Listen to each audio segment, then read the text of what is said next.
Next topic जो हमने पढ़ना है डिटेल में that is restrictive lung diseases. Restrictive lung diseases का हम सबको पता है कि बेसिकली रिस्ट्रिक्टिव लंग डिजीजेस होती क्या हैं कि जिसमें बेसिकली एफ वी सी कम हो जाते हैं, ठीक है, और एफ ई वी वन भी कम होता है, ठीक है। और बेसिकली इसकी वजह से अल्टीमेटली जो F E V one over F V C ratio होता है, ठीक है, या वो इंक्रीज होता है या वो नॉर्मल रहता है, क्योंकि जो एफ ई वी वन है, ठीक है, वो इतना ज़्यादा कम नहीं होता जितना एफ वी सी कम होता है, ठीक है। क्योंकि रिस्ट्रिक्टिव के नाम से ही पता चल रहा है कि रिस्ट्रिक्शन है to the expansion of lungs, ठीक है। कोई ना कोई मसला है जिसकी वजह से लंग्स पूरे तरीके से एक्सपैंड नहीं कर सक रहे, ठीक है, इसलिए इसको रिस्ट्रिक्टिव लंग डिजीज कहते हैं, ठीक है। अब ये दो वजह से हो सकती है, या तो कोई इशू चल रहा है लंग्स के साथ, या कोई इशू चल रहा है ब्रीदिंग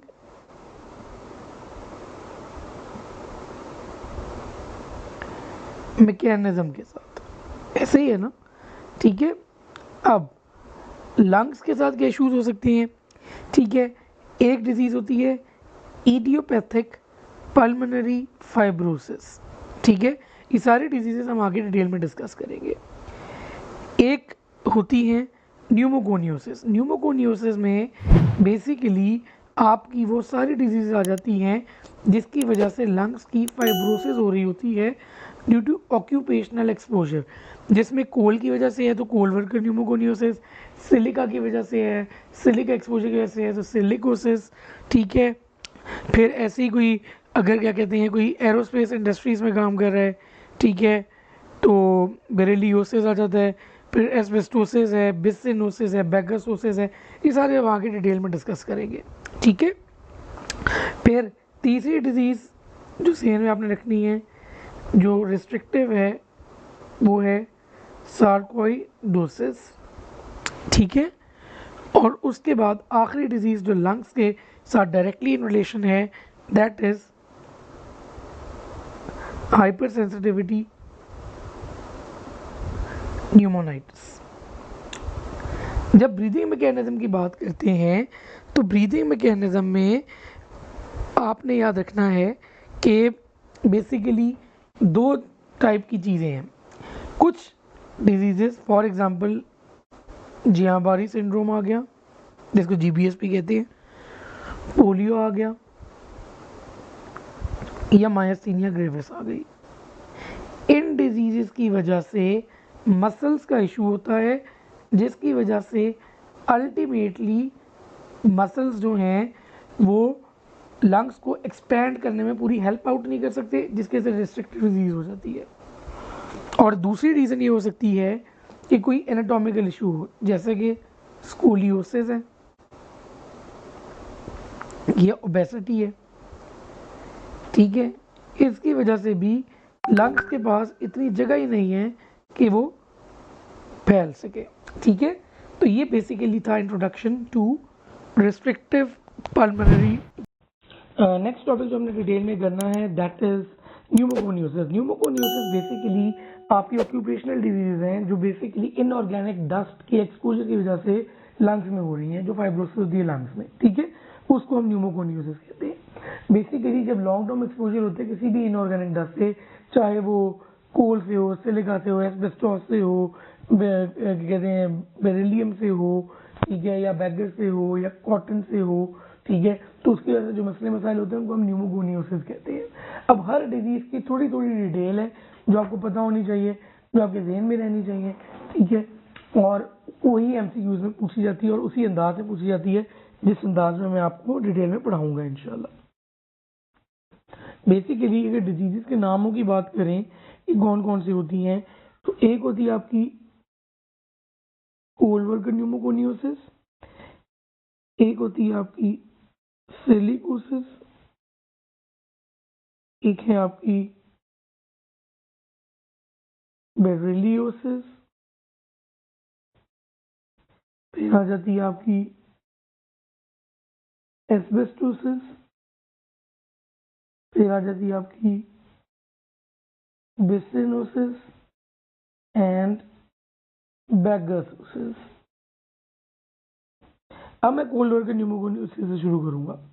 बेसिकली जब भी किसी भी जगह पे एक इंसान का कार्बन डस्ट एक्सपोजर ज़्यादा होता है, जैसे कि वो कोल माइंस में काम कर रहा है, ठीक है, तो उसकी वजह से जो कोल डस्ट होती है वो बेसिकली आहिस्ता आहिस्ता जो है अक्यूमुलेट होने लग जाती है इन द लंग्स, और लंग्स जो हैं, ठीक है, वो ऑब्वियसली कोल ब्लैक होता है, इसीलिए लंग्स के अंदर फाइब्रोसिस हो जाती है और उन पर ब्लैक स्टेन आ जाती है, इसलिए इसका दूसरा नाम है black lung disease.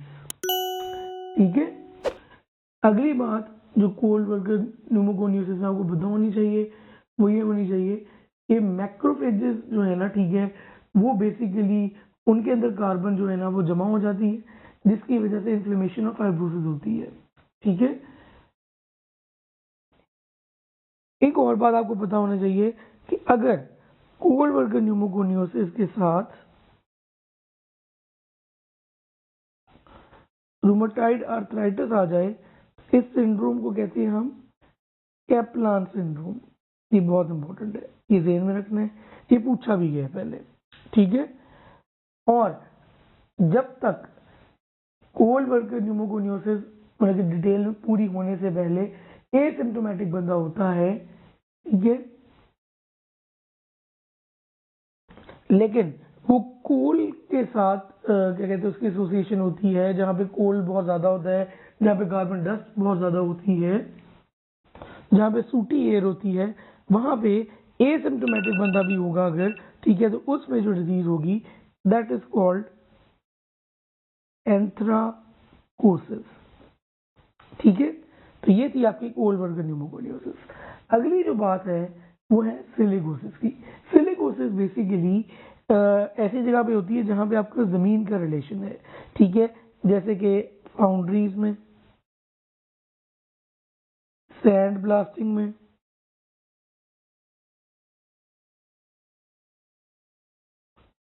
Silica mines में, ठीक है, जो आपकी मार्बल इंडस्ट्री है उसमें। ठीक है, तो ऐसी जगह पे जहाँ पे सिलिका ज़्यादा होती है, जहाँ पे अर्थ की इन्वॉल्वमेंट है, ठीक है, उसके बाद अगर क्या कहते हैं फाइब्रोसिस हो रही है तो you will think of silicosis. Silicosis जो है इसमें भी ऐसी है कि मैक्रोफेजेस जो हैं वो रिस्पॉन्ड करते हैं सिलिका के खिलाफ, ठीक है, और फाइब्रोजेनिक फैक्टर्स रिलीज करते हैं जिसकी वजह से फाइब्रोसिस होती है। ठीक है, और इम्पॉर्टेंट इसमें ये है कि सिलिका जो है वो बेसिकली फेगोलाइसोसोम को जो है ना वो खराब कर रहा होता है, बेसिकली डिसरप्ट कर रहा होता है, और मैक्रोफेजेस इम्पेयर हो रहे होते हैं। और जब मैक्रोफेजेस इम्पेयर होती है तो उससे आपने याद रखना है कि सिलिकोसिस का रिलेशन है विद टीबी। ठीक है, ये वाहिद न्यूमोकोनियोसिस है जिसका रिलेशन है विद टीबी, ट्यूबरकुलोसिस। ठीक है, और टीबी आपकी ज़्यादातर किस वाले लोब में होती है, लंग के अपर लोब में। ठीक है, तो उसी से आप याद रखेंगे सिलिकोसिस भी इसीलिए अपर लोब में ज़्यादा होती है as compare to lower lobe of the lung. ठीक है, और इसका दूसरा भी नाम सिलिको ट्यूबरकुलोसिस भी होता है, जो सिलिका डस्ट की वजह से सिलिकोसिस होती है और उसके बाद फिर टीबी में कन्वर्ट हो जाती है। ठीक है, एक चीज़ लास्ट सिलिकोसिस में याद रखनी है आपने कि इसमें आपकी जो है वो एक्शेल कैल्सिफिकेशन होती है और हाइलर लिम्फेडेनोपैथी होती है। एक्शेल कैल्सिफिकेशन का मतलब है कि बेसिकली जो लिम्फ नोड्स होती हैं उनकी जो साइड वाला रिम होता है उसकी फाइब्रोसिस की वजह से वो बेसिकली कैल्सिफाई होता है। ठीक है, तो जब देखते हैं तो आपको एग शेल की तरह कैल्सिफाई लग रहा होता है, जैसे साइड पे कैल्सिफिकेशन है और सेंटर से वो हॉलो है। ठीक है, तो ये एग शेल कैल्सिफिकेशन सिलिकोसिस में है, ये याद रखना इंपॉर्टेंट है ये। फिर आते हैं बेरिलियोसिस। बेरिलियोसिस जो है इसमें आपने सिंपल इतना याद रखना है कि बेरिलियोसिस आपके सारे जहाँ पे बेरिलियम का एक्सपोजर है, जैसे एरोस्पेस इंडस्ट्री, जैसे नासा वगैरह में अगर कोई बंदा काम कर रहा है, ठीक है, तो उस केस में बेरिलियोसिस होती है। और इसमें जो चीज़ याद रखने वाली है वो ये है कि इसमें नॉन केसिएटिंग ग्रेन्यूलोमास होते हैं, नंबर 1। और साथ आयरन लिम्फेडेनोपैथी तो होगी, लेकिन जो इम्पोर्टेंट है कि इस बेरिलियोसिस की एसोसिएशन है विद लंग कार्सिनोमा। ये बहुत इंपॉर्टेंट है, जो ध्यान में रखनी है आपने। उसके बाद चलते हैं, पहले हम बिस्टिनोसिस और बैग्रोसिस कर लेते हैं, फिर एस्बेस्टोसिस करेंगे। बिस्टिनोसिस जो है, ठीक है, ये बेसिकली हो रही होती है, वही फाइब्रोसिस ही है, लेकिन होती क्यों है ये पता होना चाहिए। अगर कहीं पे कॉटन डस्ट का एक्सपोजर है, जैसे टेक्सटाइल इंडस्ट्री में काम कर रहा है बंदा, ठीक है, तो उसकी वजह से बिस्टिनोसिस होती है। और बैगसोसिस का क्या मतलब है कि बैगस बेसिकली जब आप शुगर केन को क्या कहते हैं कि जूस निकाल लेते हैं, उसका जो पीछे रॉ मटेरियल बचता है, बाय प्रोडक्ट बचता है, सॉरी, ठीक है, उसको हम बैगस कहते हैं, ठीक है। तो बैगसोसिस बेसिकली उसकी वजह से है, ठीक है। तो अगर टेक्सटाइल इंडस्ट्री में काम कर रहा है तो बिस्टिनोसिस, अगर क्या कहते हैं कोई शुगर केन के साथ एसोसिएशन है तो बैगसोसिस। अब लास्ट चीज जो हमने डिस्कस करनी है दैट इज एस्बेस्टोसिस। एस्बेस्टोसिस जो है बहुत इंपॉर्टेंट है, आपको सिंपल इतना पता होना चाहिए इसके बारे में कि जहाँ पे भी एस्बेस्टोस का एक्सपोजर है, एस्बेस्टोस का एक्सपोजर कहाँ पे होता है, ठीक है, कहीं पे आप जो है ना क्या कहते हैं, अगर कंस्ट्रक्शन वर्किंग में है,